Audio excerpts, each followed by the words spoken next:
Good morning friends. সকালবেলায় আজকে মাঠের থেকে তোমাদের সঙ্গে ভিডিওটাকে আমি শুরু করলাম। দেখো একদম মাঠে চলে এসেছি। আর তোমাদের তো সেদিন বললামই ছেলের ডিস্ট্রিক্টে খেলা রয়েছে। আজকে ওদের খেলা পড়েছিল আগরপাড়া বিবেকানন্দ মাঠে। আর দেখো মাঠটা কিন্তু একদম পুরো গঙ্গার ধারে। এখানে একটা বটগাছতলায় মন্দির রয়েছে। এতটা গরম থাকলেও কিন্তু আজকে আমাদের সেরকম একটা কোনো কষ্ট হয়নি। একদম গাছতলাতে ছায়াতে দেখো সবাই গার্জিয়ানরা আমরা বসে রয়েছি। আর ওই দিকটা হচ্ছে গিয়ে গঙ্গা। তো ওদেরও খেলাটা খুব একটা অসুবিধা হয়নি, যেহেতু আজকে গঙ্গার ধারে মাঠটা একদমই। আর এখানে বেশ ভালো হাওয়া দিচ্ছিল, তো সেই জন্য খুব একটা অসুবিধা হয়নি। আর আজকে লাঞ্চে ওদেরকে দিয়েছিল ডিম বিরিয়ানি, একদম লাইট বিরিয়ানি, যেহেতু ওদের কোয়ার্টার ফাইনালে ওরা উঠবে, সেই জন্য ওদেরকে আজকে বিরিয়ানি খাওয়ানো হয়েছিল। আবার নেক্সট খেলা দিয়েছে খড়দাতে, সেটা আবার 24 তারিখে। তো দেখো আমি এখানে যে চেয়ারে বসে রয়েছি, আর টিফিন কিচ্ছু আনিনি, শুধু ডিম সেদ্ধ, কলা ওখান থেকে দেওয়া হয়েছিল। আর ব্যাগে ভর্তি করে নিয়ে এসেছি জলের বোতল, নুন চিনি লেবুর জল।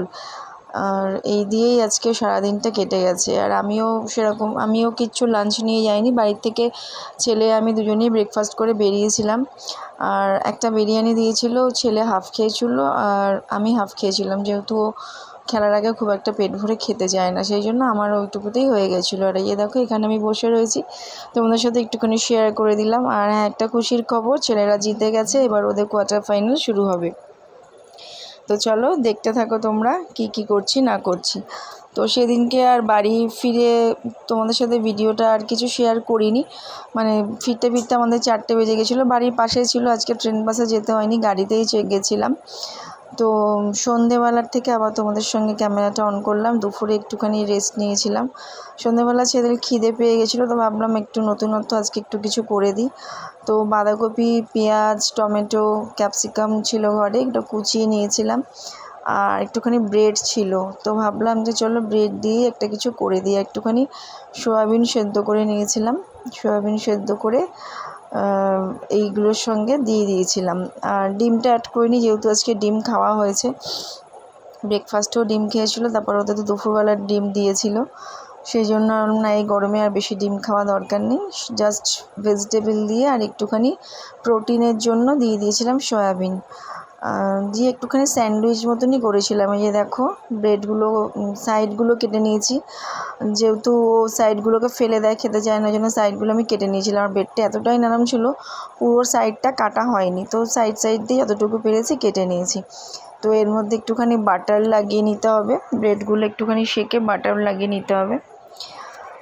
নিতে হবে বলতে তোমরা চাইলে নিতে পারো, তো আমি ব্রেড সেকিও নি, বাটার লাগাইনি, যেহেতু আমি তেলের মধ্যেই বাটার দিয়ে দিয়েছিলাম, সেই জন্য আলাদা করে বাটার লাগাইনি। তো দেখো এটাকে একটুখানি নুন দিয়ে ভাজা করে নিচ্ছিলাম।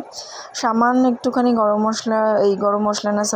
গোলমরিচ গুঁড়ো অ্যাড করেছিলাম, সামান্য ঝাল, বেশি ঝাল হলে তো ছেলে খেতে পারবে না। সোয়া সসটা ছিল না, একটুখানি ভিনিগার দিয়েছিলাম। দিয়ে দেখো এটা কিন্তু ভালো একটা আমার একটা সবজি ফ্রাই যেটা বলে, সোলে ফ্রাই হয়ে গেছে। আর এটাকে এবার ব্রেডের উপরে দিয়ে দিয়েছিলাম, দিয়ে আরেকটা করে ব্রেড দিয়ে চাপা দিয়ে দিয়েছিলাম। এইভাবে কিন্তু খেতে, সত্যি বন্ধুরা, খেতে কিন্তু খুব সুন্দর হয়েছিল। তোমাদের ঘরে যাদের বাচ্চারা সোয়াবিন বা সবজি খেতে চায় না, তোমরা কিন্তু এইভাবেও কিন্তু বানিয়ে ওদেরকে দিতে পারো, নিজেরাও খেতে পারো। আর এই যে মিক্স ভাজিটা আমি করেছিলাম, এটা কিন্তু শুধুও খাওয়া যায়, ব্রেড ফেড কিছু ছাড়াও আমি কিন্তু শুধুই খেয়েছিলাম। এটা খেতে কিন্তু খুব সুন্দর হয়েছিল। তো চলো, সেই জন্য ভাবলাম একটা নতুন রেসিপি করছি, তাই তোমাদের সাথে শেয়ার করে নিলাম। আর ছেলের দেখো টিফিন রেডি হয়ে গেছে, আর ওকে 1 কাপ দুধ দিয়ে দেবো, দিয়ে দিলেই ওর সন্ধ্যেবেলার টিফিন হয়ে যাবে। তোমরা এটাকে চাইলে অনেকে কিন্তু সন্ধ্যেবেলার টিফিন বা রাত্রিবেলার ডিনার হিসেবেও কিন্তু এটা খেতে পারে। ওটা কিন্তু একটা হেলদি, একটা ভালো একটা খাবার। তো তারপর দেখো খাওয়া দাওয়া সব কিছু কমপ্লিট হয়ে গেছে। আর আজকে দুপুরবেলা ভোরবেলা ডাল সেদ্ধ, আলু সেদ্ধ রান্না করে, ডিম সেদ্ধ রান্না করে গেছিলাম বলে আর কিচ্ছু রান্না করিনি।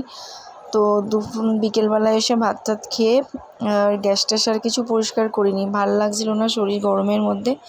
তো এখন ভাবলাম না, গ্যাস ট্যাসগুলো নোংরা হয়ে রয়েছে, একটুখানি পরিষ্কার করে নিই। তো সেই জন্য দেখো গ্যাসের ওপরটা ভালো করে একদম ঝকঝক করে পরিষ্কার করে নিচ্ছি।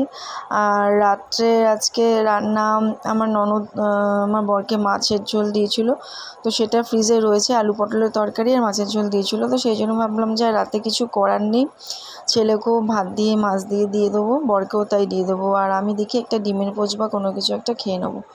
আর কিছু গরমের মধ্যে করতে ইচ্ছা করছে না, আর খাবার যখন রয়েছে শুধু শুধু করে সেটাকে নষ্ট করা। তো সেই জন্য ভাবলাম চলো গ্যাস ট্যাসগুলো ভালো করে পুছে নিয়ে একদম পরিপাটি হয়ে যায়, তারপরে ছেলেকে খেতে দেবো, আমিও খেয়ে নেবো, বরকেও খেতে দিয়ে দেবো। তো আজকের দিনটা সারাদিনটা এইভাবেই কাটালাম মাঠেতে সকাল থেকে। তো আজকে ওয়েদারটার জন্য খুব একটা মানে মাঠটার জন্য খুব একটা কষ্ট হয়নি। নেক্সট দিন দেখা যাক কি হয়, তো আশা করছি সেরকম একটা কষ্ট হবে না, আর হলেও কিছু করার নেই, খেলা যখন যেতেই হবে। তো চলো তোমাদের সাথে আজকে ভিডিওটা এখানে এন্ড করে দিচ্ছি। দেখা হচ্ছে আবার নতুন একটা সুন্দর ভিডিও নিয়ে, আর সামনে খুব ভালো ভালো ভিডিও তোমাদের সাথে শেয়ার করব। আমাদের কতগুলো ইনভিটেশন আছে, তো সেখানে গিয়ে কি করব না করব সব কিছুই তোমাদের সঙ্গে শেয়ার করব। তো চলো আজকের মতন তোমাদের কাছ থেকে বিদায় নিচ্ছি। গরমে সবাই খুব ভালো থেকো, সুস্থ থেকো, প্রচুর পরিমাণে জল খেও, টক ডাল খেও, দইয়ের শরবত, নুন চিনির শরবত, যা যতটুকু যে যেরকম পারো, আর প্রচুর পরিমাণে জল, প্লেন জল, যেটা আমাদের শরীরকে একমাত্র গরমে বাঁচিয়ে রাখার অন্যতম জিনিস। তো দেখো আমার গ্যাস ট্যাস একদম পোছা কমপ্লিট। আজকের মতন পাঠ পর্ব এখানেই শেষ হয়ে গেল। কালকে সকাল থেকে আবার শুরু হয়ে যাবে। আর গ্যাস ওভেনটা আমি খুব শিগগিরই চেঞ্জ করব। এটা আমার গ্যাস ওভেন নয়, আমার ননদের গ্যাস ওভেন। যেহেতু আমার ওভেনটা তোমাদের বলেছিলাম প্রবলেম দিচ্ছিল, তো সেই জন্য ওর ওভেনটা ইউজ করছিলাম। তো এইবার ভাবছি যে এটাকে চেঞ্জ করব। তো কবে করব কী বৃত্তান্ত সবই তোমাদের সাথে শেয়ার করে নেব। তো দেখো একদম ঝকঝকে তকতকে করে মুছে নিলাম, এরপর গ্যাসটাকে ঢাকা দিয়ে দেবো। ঢাকা দিয়ে দিলেই আমার একদম কমপ্লিট। আর এই যে দেখো যে খাবারগুলো তোমাদেরকে বলেছিলাম সেই খাবারগুলো বার করে রাখলাম, তারপরে খাওয়া দাওয়া শুরু হবে।